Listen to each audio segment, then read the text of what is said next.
Hello again, welcome back to BATUK Storytime and more from Matilda by Roald Dahl. Today we've got chapter 5, Arithmatic. Matilda longed for her parents to be good and loving and understanding and honourable and intelligent. The fact that they were none of these things was something she had to put up with. It was not easy to do so, but the new game she had invented of punishing one or both of them each time they were beastly to her made life more or less bearable.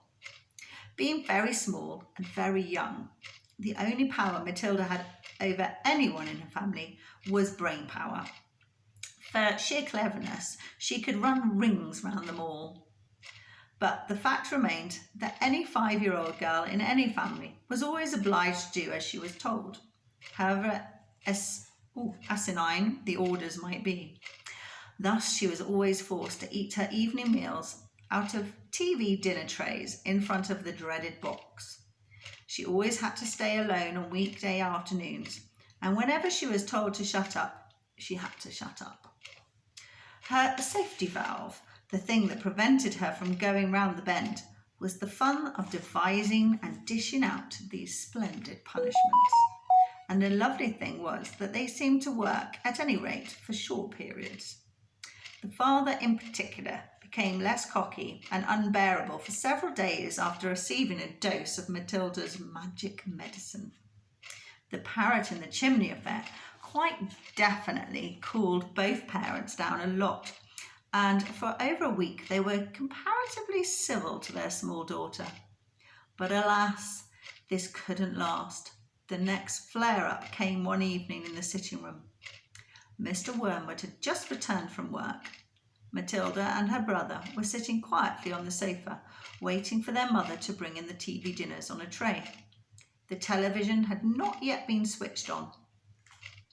In came Mr. Wormwood in a loud check suit and a yellow tie.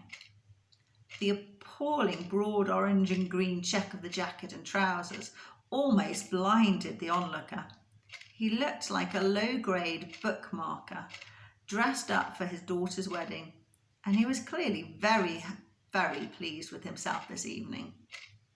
He sat down in an armchair and rubbed his hands together and addressed his son in a loud voice. "Well, my boy," he said, "your father's had a most successful day. He is a lot richer tonight than he was this morning. He has sold no less than 5 cars, each one at a tidy profit. Sawdust in the gearboxes, the electric drill on the speedometer cables, a splash of paint here and there, and a few other clever little tricks, and the idiots were all falling over themselves to buy."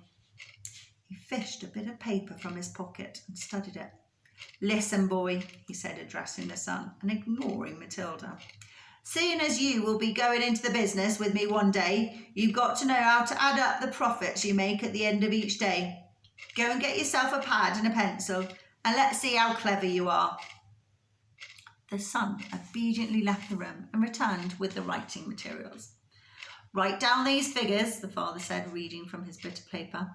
"Car number 1 was bought by me for £278 and sold for £1,425. Got that?" The 10-year-old boy wrote the 2 separate amounts down slowly and carefully. "Car number 2, the father went on, cost me £18 and sold for £760. Got it?" "Yes, Dad," the son said. "I've got that." "Car number 3 cost £111 and sold for £999.50. "Say that again," the son said. "How much did it sell for?" £999.50, the father said. "And that, by the way, is another of my nifty little tricks to diddle the customer. Never ask for a big round figure, always go just below it. Never say £1,000, always say 999.50. It sounds much less, but it isn't. Clever, isn't it?" Oh, very, the son said. You're brilliant, Dad. Car number 4 cost £86, a real wreck that was, and sold for £699.50. Oh, too fast, the son said, writing the numbers down. Right, I've got it. Car number 5 cost £637 and sold for £1,649.50. You got all those figures written down, son? Oh, yes, Daddy, the boy said, crouching over his pad and carefully writing. Very well, the father said. Now work out the profit I made on each of the 5 cars and add up the total. Then you'll be able to tell me how much money your brilliant father made altogether today. Oh, that's a lot of sums, the boy said. Of course it's a lot of sums, the father answered. But when you're a big business like I am, you've got to be hot stuff at arithmetic. I've practically got a computer inside my head. It took me less than 10 minutes to work the whole thing out. You mean you did it in your head, Dad? The son asked, goggling. Well, not exactly, the father said. Nobody could do that, but it didn't take me long. When you finished, tell me what you think my profit was for the day. I've got the final total written down here, and I'll tell you if you're right. Matilda sat quietly. Dad, you made exactly £4,303.50 altogether. Don't butt in, the father said. Your brother and I are busy with high finance. But, Dad, there's the father looking very pleased with himself, and Matilda having answered the question but not being listened to. Shut up, the father said. Stop guessing and trying to be clever. Look at your answer, Dad, Matilda said gently. If you've done it right, it ought to be £4,303.50. Is that what you've got, Dad? The father glanced down at the paper in his hand. He seemed to stiffen. He became very quiet. There was a silence. Then he said, Say that again. £4,303.50, Matilda said. There was another silence. The father's face was beginning to go dark red. I'm sure it's right, Matilda said. You little cheat, the father suddenly shouted, pointing at her with his finger. You looked at my bit of paper. You read it off from what I've got written here. Daddy, I'm on the other side of the room, Matilda said. How can I possibly see it?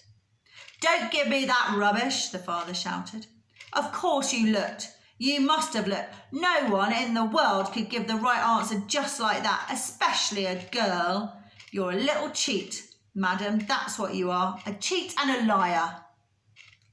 At that point, the mother came in carrying a large tray on which were the 4 suppers.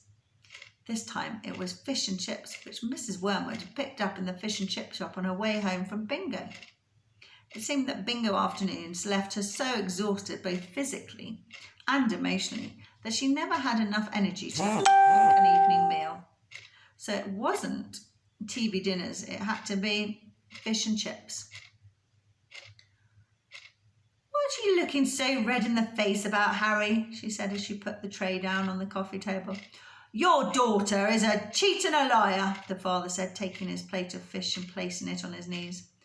Turn the telly on and let's not have any more talk.